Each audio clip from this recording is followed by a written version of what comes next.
Our next question is one of those annoying ones where you have to explain whether people are correct or incorrect that increasingly crop up in the new GCSE. A bag contains only red beads and blue beads. Farrier picks out a bead at random, notes its colour and puts the bead back. Farrier does this 10 times and gets a red bead 7 times. Farrier says there are more red beads than blue beads in the bag. Comment on their statement.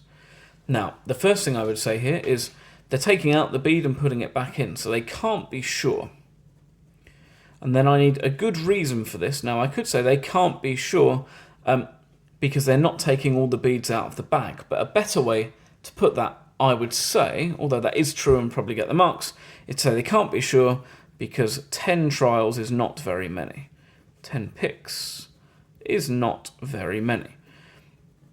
You can easily imagine, for example, that there are slightly more blue beads than red beads, and she's just been a bit unlucky there. Maybe she did it 1,000 times. Be a bit more compelling if 700 of them were red beads. So can't be sure because 10 picks is not that many. Rosa, Shamila and Tess each do the same experiment as Farrier. Here are all the results. Farrier is going to pick another bead and put it back in the bag. Using the results, work out the best estimate for the probability she picks out a red bead. So all of these people are doing the same experiment. So what I'm going to do is I'm going to work out the total number of times they picked out a red bead.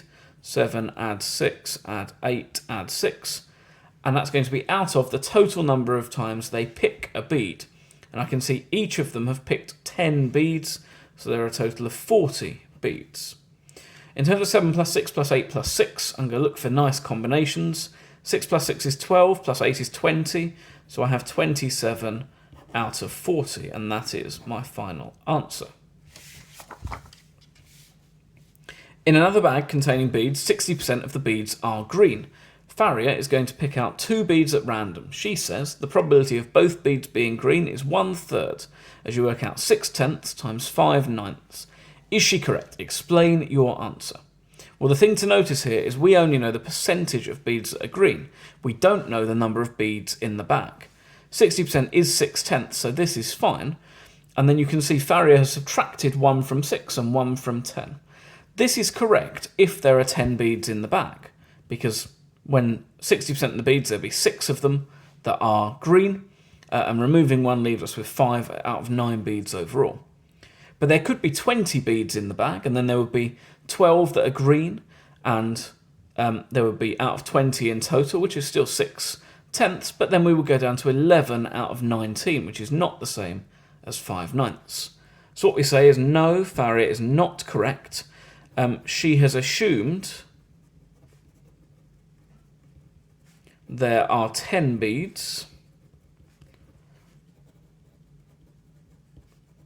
but we do not know this. And that's all I would need to write for this question.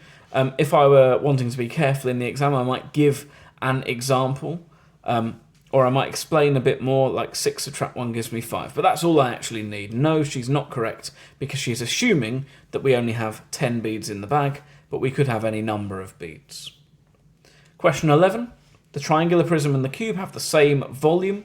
The cross-section of the triangular prism is a right-angled triangle. They've labelled that for us.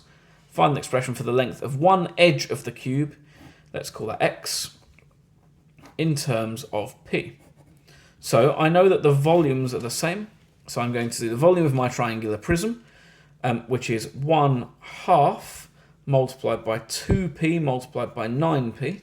That's the area of this triangle, multiplied by the depth multiplied by 3p. That's the volume of my prism. And 1/2 times 2p is just p. And I've got 9 times 3, which is 27. P times p is p cubed.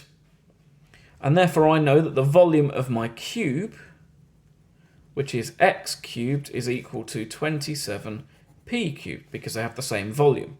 I can cube root both sides because I want the one edge of a cube, I want x. So I get x, cube root of 27 is 3, cube root of p cubed is p. So x is equal to 3p, and therefore the length of one edge is 3p. And that's the next couple of questions dealt with.